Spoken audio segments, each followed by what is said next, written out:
я лечу в Катар.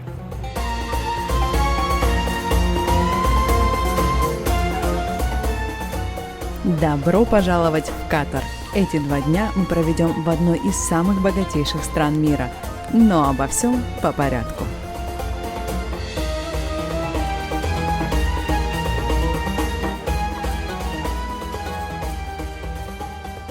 Я прилетела в международный аэропорт Хамада. Красивый, новый, современный, чистый и понятный аэропорт, где все создано для удобства пассажиров, особенно в зоне вылета. Но об этом я расскажу в конце этого влога. А прямо сейчас я отправляюсь брать такси и еду в отель, где меня уже ждет моя подруга из Черногории. Дорога из аэропорта до центра города заняла всего 20 минут и обошлась мне в 60 реал.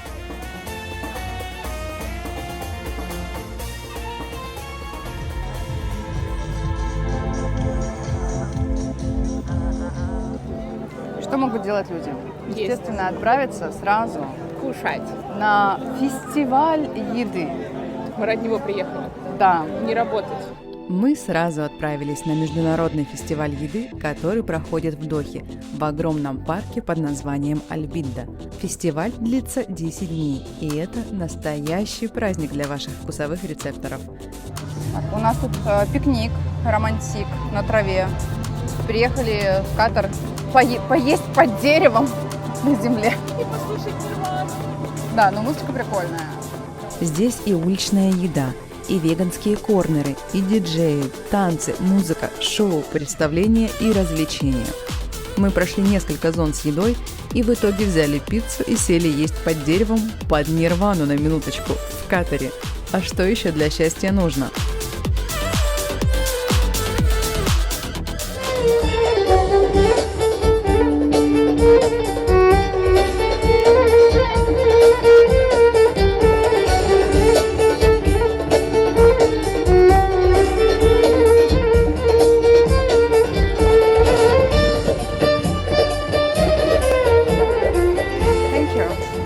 What's the name? Лугаймат. Сейчас человек будет пробовать лугаймат и карак, потому что она этого никогда не ела и не пила. Мы уже наелись, но пройти мимо, я считаю, нельзя. Я в тебя верю, это вкусно. Мы пойдем домой пешком. Та-ра-дам! Это чай. Пирожочек черногорский, лугаймат катарский и карак. Местного розлива также. Мне пока страшно. Пробую. Давай. Пахнет вкусно, правильно? Да, конечно. Я думаю, что карак по-настоящему оценят казахи. Потому что это, по сути, чай с молоком, просто очень сладким. Но мы попросили сделать его медиум, такой средне сладким. Запомните, если после этого видео я вернусь в Башкирию. Чак-чак! Просто большой, XXL. Давай, иди сюда, на свет, и пробуй. Рахим это гест, говорится. Это нужно есть горячим. Прям целиком, полностью. Это что за странное?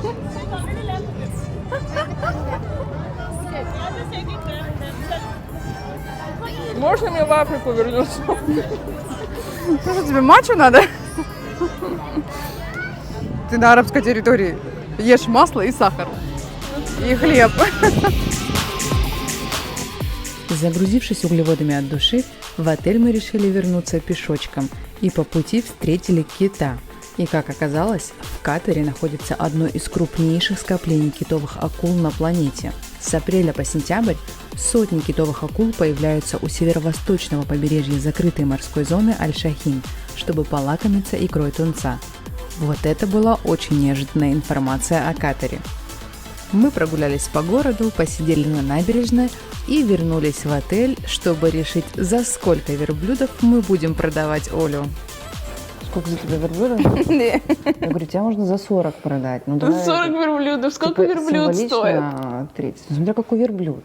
Хочу Если верблюда. беговой верблюд, и он еще, как называется? Беговой верблюд. Нет, который участвует в соревнованиях и призер. Вот как лошади же есть? Спортсмены. Лошади спортсмены? Да, лошади. Вот. Если этот верблюд призер, и он часто участвует в соревнованиях, вот, то он стоит дорого. У меня аж ножка зачесалась, потому что я такая... Кстати, об отеле. Вот так выглядит наш номер. Большой, просторный, красивый. Единственный минус – отсутствие балкона. Хоть я и указывала при бронировании важность наличия балкона и вида на море, как было написано в описании, но во всем отеле нет в принципе ни одного балкона.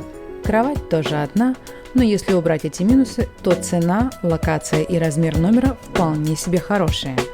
Доброе утро! Мы проснулись.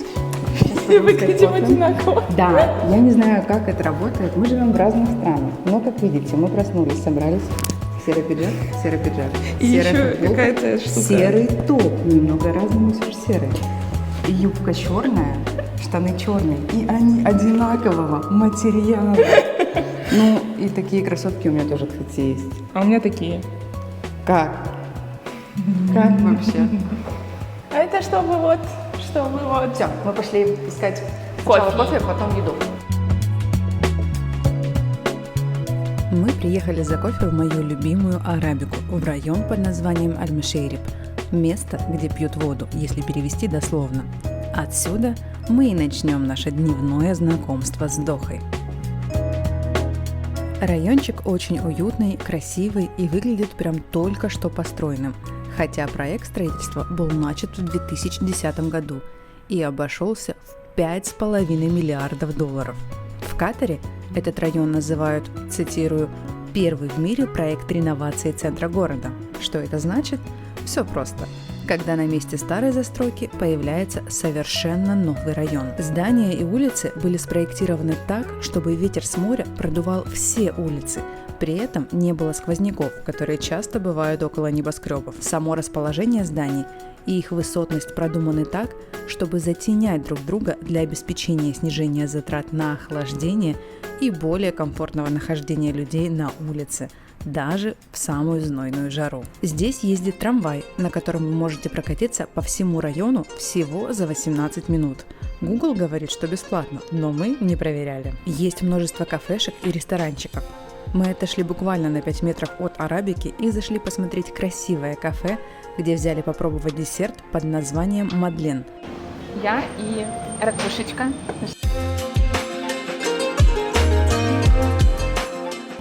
Как я пробую... А что это было? Мадлен.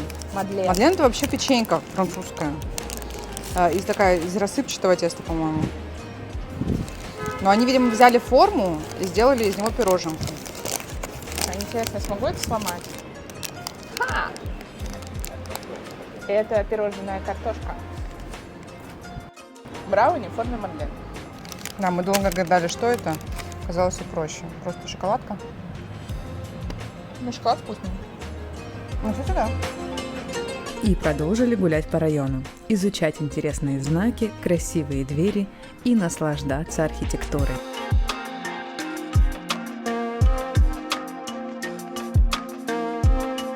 А потом увидели ресторан, где было много местных жителей, и решили, что здесь мы и позавтракаем.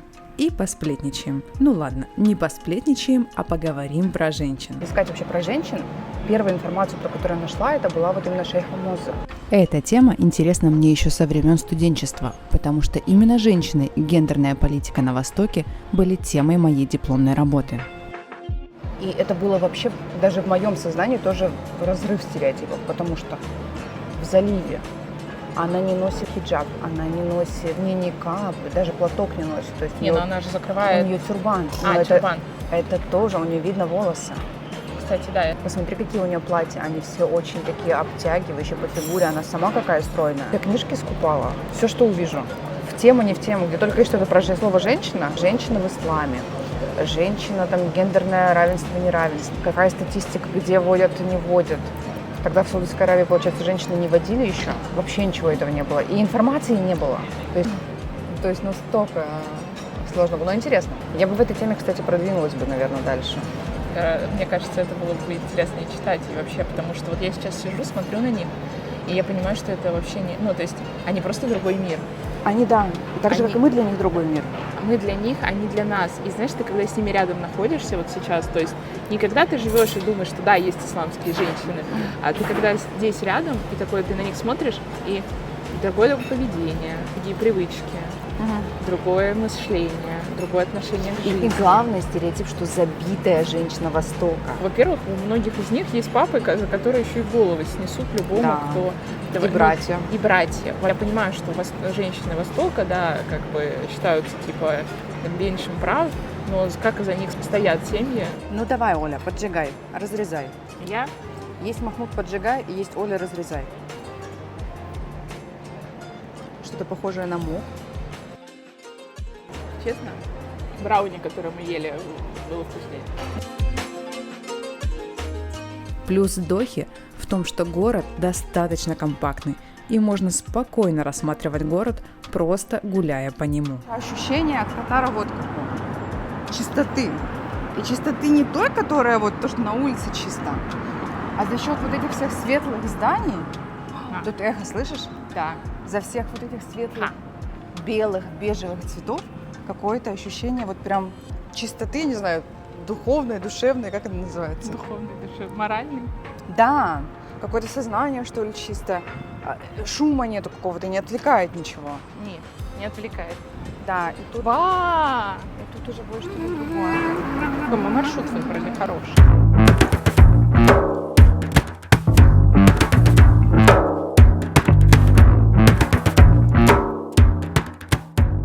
Буквально перейдя дорогу, мы оказались в старом городе на рынке под названием Сук-Вакиф. Если перевести, то будет место, где останавливались поторговать. Сук – базар, Вакаф – стоящий. Катарцы – кочевой народ, и на протяжении многих веков с приходом лета жили возле моря с начала мая по конец сентября, а с октября по апрель жили в пустыне. А именно в этом месте бедуины останавливались для торговли, куда приплывали на лодках. Само здание рынка построено в середине 20 века и выполнено в традиционном катарском архитектурном стиле. Здесь можно купить традиционные предметы одежды, специи, изделия ручной работы, сувениры и сокола. Господи. На каждом магазине написано «продаются птички». Я думаю, что за птички? Туюр. А оказывается, это соколы. Еще и это сейл, всё. сейл соколов. Вы когда-нибудь Да, видели, мы там сейчас не идем на птицу распродажу. купить, а сокола. Соколов. Купить Соколов. сокола. И мы сейчас Господи. посмотрим, сколько стоит. Кто там не Купить знает, куда сокола. потратить деньги? Вот, например, в этом месте можно купить сокола за 3-5 тысяч реалов, а также разные сувениры для сокола и соколиной охоты, самого популярного вида спорта на Ближнем Востоке. А если вдруг ваш сокол не рассчитал свои силы и куда-то врезался, то здесь же рядом вы найдете соколиный госпиталь, где о вашем питомце позаботятся.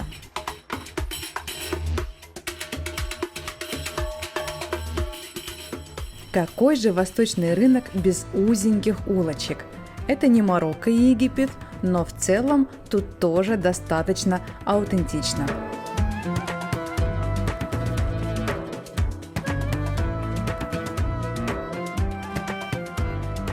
Знаешь что? Все такие душки. Я сейчас стояла, снимала эти часы.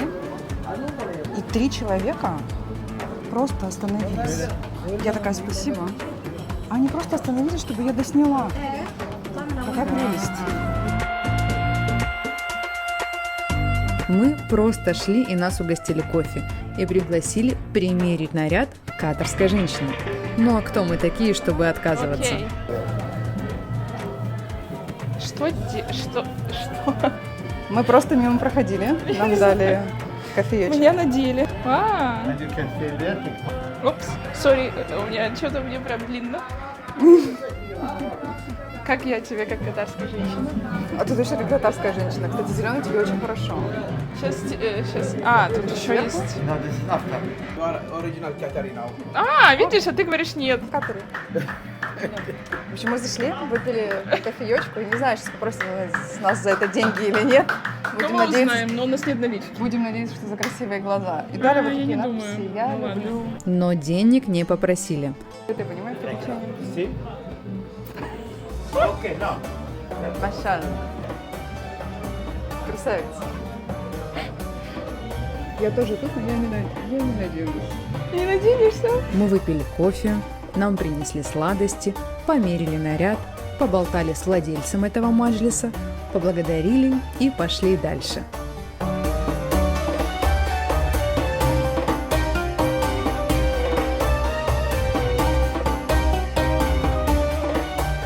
Следующей точкой нашего маршрута стал музей исламского искусства, до которого мы тоже прогулялись пешком вдоль набережной, наслаждаясь видами на город.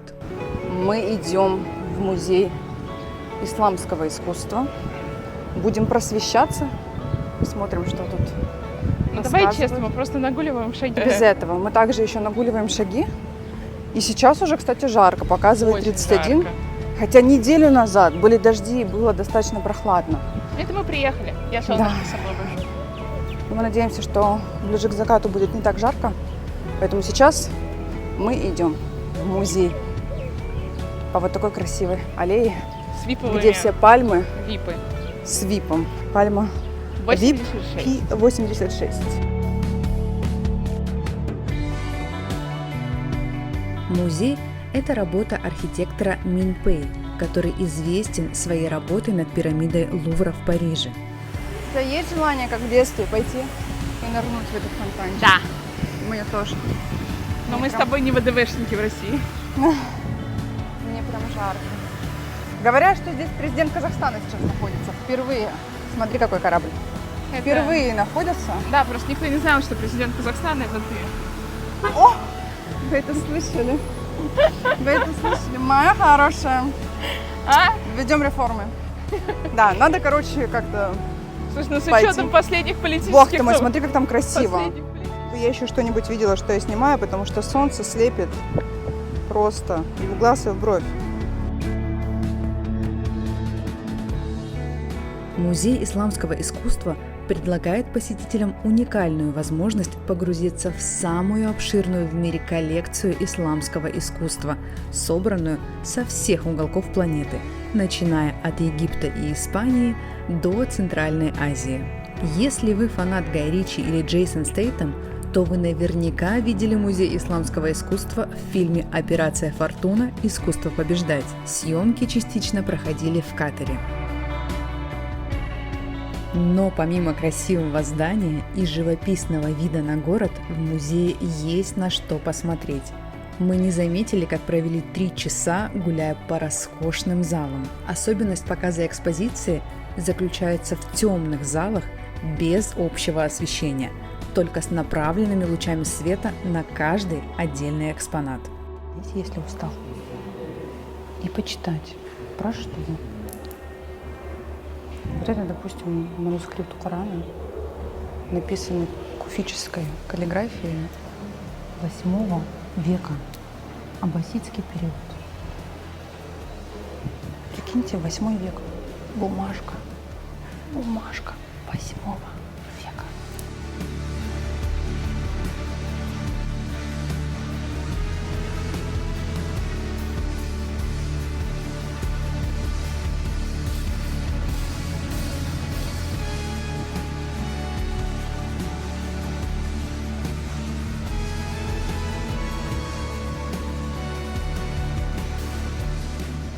Красиво, интересно, познавательно. Здесь можно провести не 1 час, а если вдруг проголодаетесь, в здании музея есть несколько достойных кафе и ресторанов, чтобы перекусить, выпить кофе или полноценно пообедать. А после обязательно стоит выйти к фонтанам, чтобы сделать красивые фото и насладиться потрясающим видом на город. Я не могу не отметить сувенирный магазин, где можно приобрести интересные и необычные сувениры, а также различные книги. Мое внимание привлекли именно книги для детей про ислам. Посмотрите, какие они красочные и интересные. И я хоть и не ребенок, но мне срочно захотелось их полистать и почитать. А это интересная мини-книжка про пророка Мухаммада, саллаллаху алейхи вассалям, которая начинается со слов «Посланник Аллаха был красивее полной луны». На русском языке звучит немного коряво, но на английском очень красиво, так как луна – это высшая степень красоты в арабском мире. А на выходе из музея мы попали в парк, где проходила ярмарка. И в какой-то момент мы сами не поняли, где и когда именно, мы устали. Потому что сейчас прям очень лень идти, вешать микрофон и вообще что-то делать. Просто потому что я люблю тепло. Больше причины не нужны. Полуголый не походишь. Ну, для этого есть Африка. Если вы соберетесь ехать в Катар и начнете гуглить какую-то информацию про эту страну, то одними из первых вопросов будут, можно ли ехать девушке одной, либо про одежду. На вопрос, можно ли ехать девушке одной, я думаю, мы уже ответили этим влогом, потому что мы тут одни и чувствуем себя прекрасно, безопасно и вообще все отлично. По поводу одежды. Давайте не будем забывать, что это не Дубай. Рекомендация от души. Просто не забывайте, что вы в другой, чужой стране. И здесь свои правила. Прикрывайте плечи, прикрывайте колени и лучше декольте не выставлять наружу. В конце концов, у себя дома в городе вы же не ходите в трусах и в стрингах, либо вот в таких шортах по городу. А это город, вы не на пляже. Такие дела.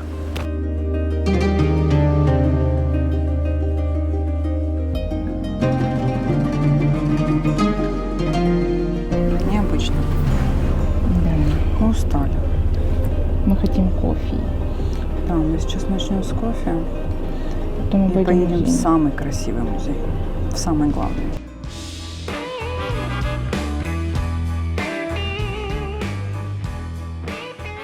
Даже если вы не любитель музеев, то приехать в этот музей вы просто обязаны. Это не просто музей, это целое, настоящее произведение искусства. Его построили в форме розы пустыни. Вы посмотрите, какое красивое здание. Вам непременно захочется сделать здесь несколько памятных кадров и просто посмотреть, погулять на эту красоту. Мой язык уже заплетается, потому что я устала.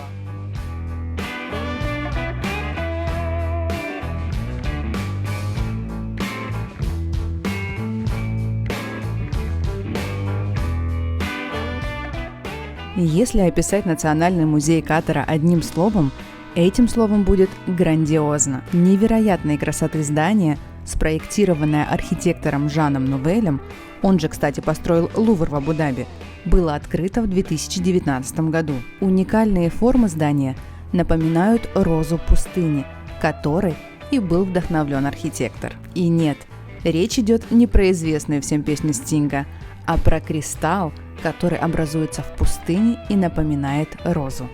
Красив музей не только снаружи.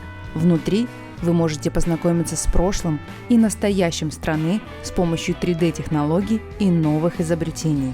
Движения, звуки, ароматы и максимальное ощущение реальности, в каком бы историческом моменте выставки вы не оказались.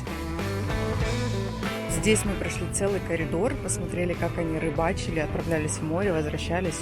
И потом ты идешь, просто выходишь из этого коридора, у тебя меняется вся музыка, и ты выпадаешь в такой красивый зал с национальной одеждой.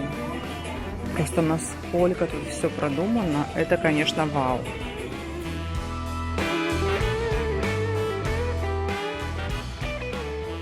Девочки, такие девочки, мы не смогли пройти мимо тиар, изготовленных в 19 веке, и примерили их на себя. Но не буквально, конечно, а через стекло, просто встав рядом. Кто это у нас тут? Королева Анна? Ну вообще. 11 галерей, экспозиции, начиная с зарождения всего живого на Земле до наших времен, но с привязкой именно к территории страны. Посетив музей, вы пройдете путь от времен пустыни и культуры кочевых племен, принятия ислама, до создания катарского государства, открытия месторождений нефти и современности. Вот здесь четко видно, как развивалась Доха в период с 1936 года по 1990 год. В общем, все, что я могу сказать, это лучший музей, в котором я была. В каждом зале есть отдельное место, игровая для детей. Так что смело можно идти с детками, они тоже будут заняты, а родители смогут спокойно насладиться музеем и экспозициями. Завершая наш поход в музей, мы зашли в сувенирный магазин. И таких сувениров красивых, креативных и необычных я давно не видела.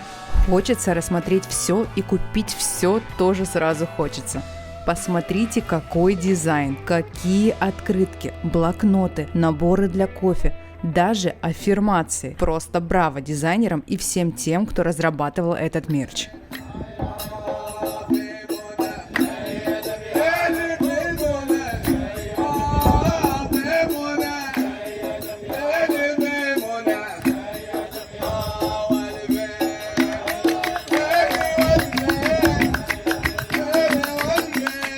Завершить этот день мы решили в одном из самых ярких районов Дохи – в порту среди домов, окрашенных в яркие цвета. Приехали после заката, и, к нашему счастью, ночью тут оказалось тоже очень красиво. Район Мина возник на месте старого порта Дохи и стал визитной карточкой города для туристов, которые прибывают в Доху на круизных лайнерах.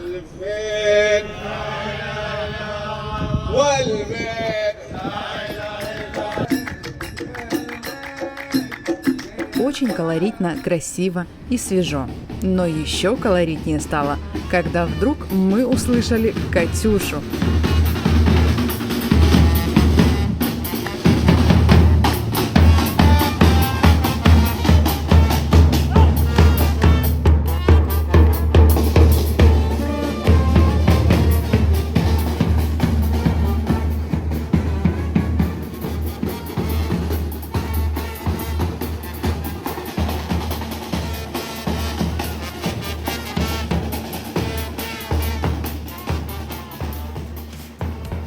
Порт Мина запомнится мне яркими цветами, ночными огнями, национальными песнями в исполнении катарцев, Катюшей и музыкой Фейруз.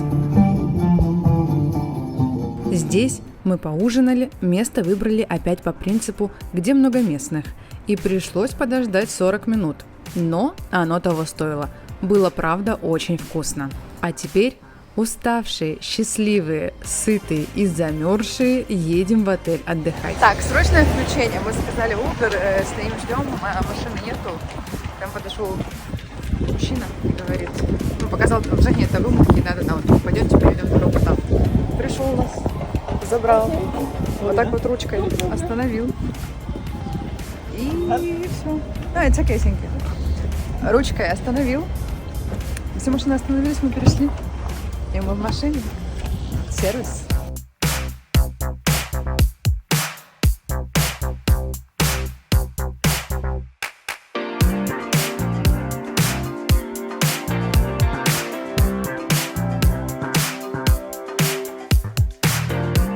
У нас сегодня а-ля 2000. Да, смотрите, какие шикарные кудри. Мне сделала это прекрасная львица. Я теперь тоже такая вот. Мы поехали смотреть искусственный остров, построенный человеческими руками, и гулять по нему. Человеческий остров. Что сказала, непонятно. Короче, доброе утро. Мы поехали за кофе.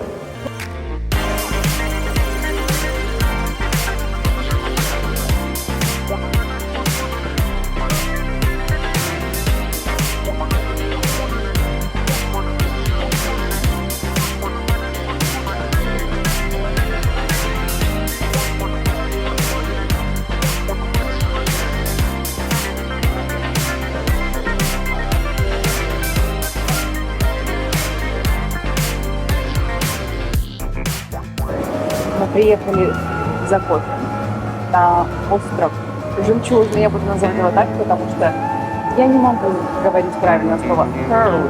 Pearl. А это мне не нравится. Короче, люблю. По-арабски очень классно.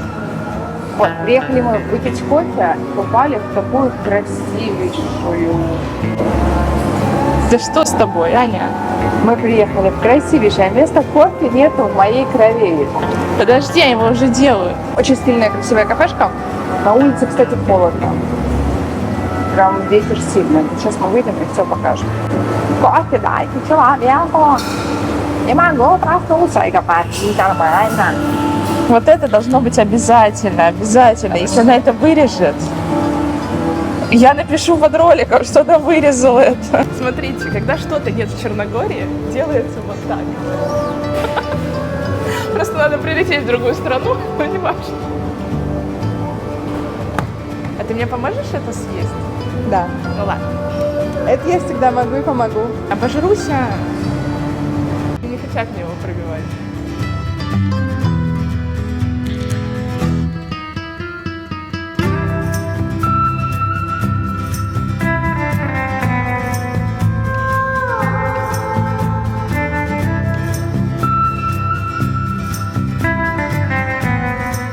Роскошный искусственный остров – это комплекс, состоящий из резиденций, отелей, бутиков, кафе, ресторанов и пристаней для яхт.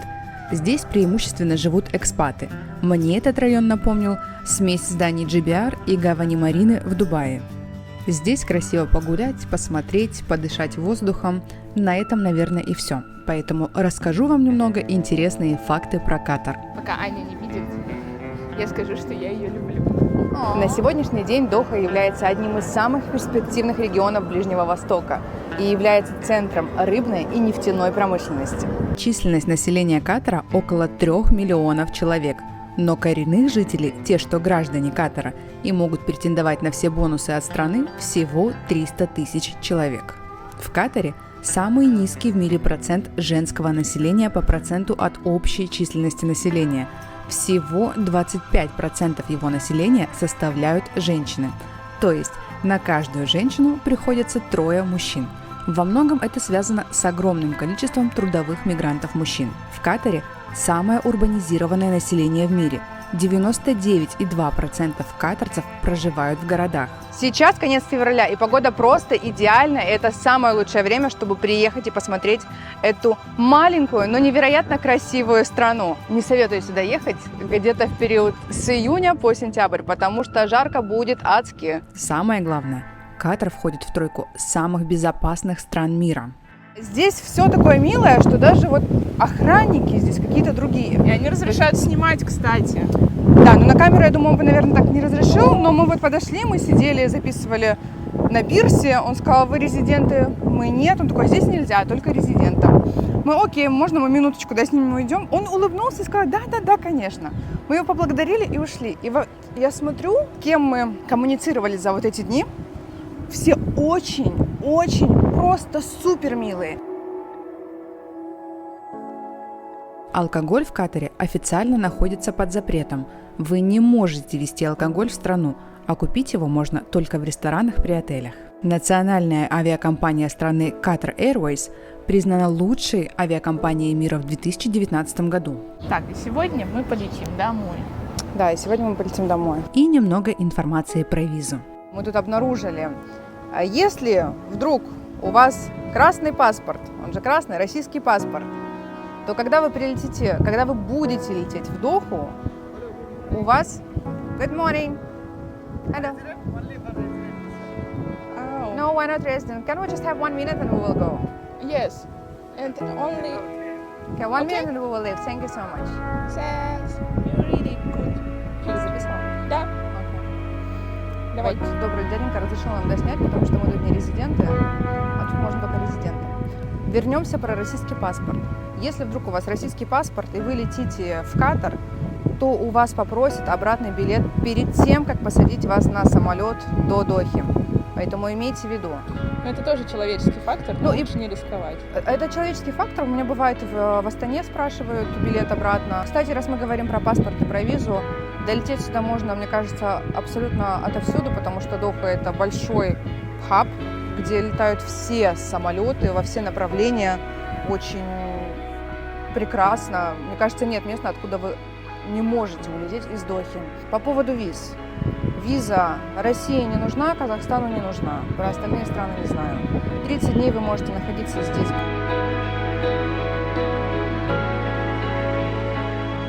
Мы едем На такси в метро. чтобы посмотреть, потому что Потому что нам не удалось, не довелось прокатиться на метро. потому что оно неудобное и находится где-то хрен пойми где. Но говорят, красивое. Поэтому мы вызвали такси, чтобы туда доехать и посмотреть, что там.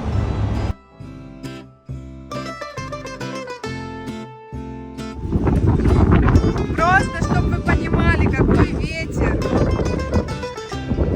Сильный. Очень. Метро в Дохе открылось в 2019 году.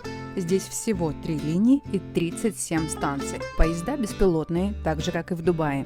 И так как поезд может развивать скорость до 100 км в час, то поездка между станциями занимает не больше 3 минут. А вот стоит метро очень дешево для самой богатой Мы страны. купили карты, вот так они выглядят, Day Pass. Она сразу идет на целый день, не на одну поездку, не на количество станций, на целый день. И стоит она, сколько? 6? 6 реалов. Стоит, да, стоит 6 реалов, получается. Есть вариант Gold класса. Я хотела взять Gold класс, но мы едем одну остановку, и я зажала. Я зажала, честно говоря, потому что разница в 5 раз. 30 стоит Gold класс. Такая существенная разница. А так на день прикольно.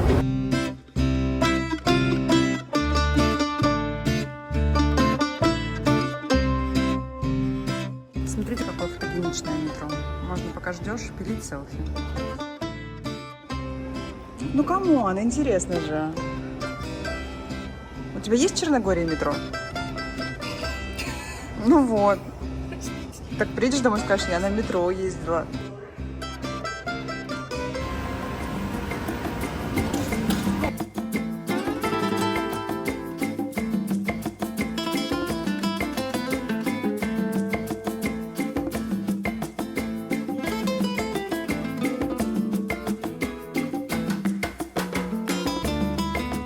В общем, прокатились мы на метро. Метро как метро. Живущий в Москве метро не любит. Я не поняла. Тут нет пробок, тут не нужно это. И стоит такси намного дешевле.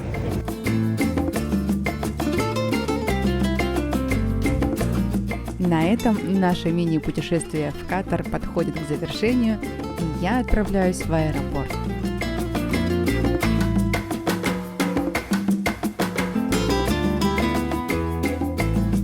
Международный аэропорт Хамада – один из самых красивых аэропортов в мире.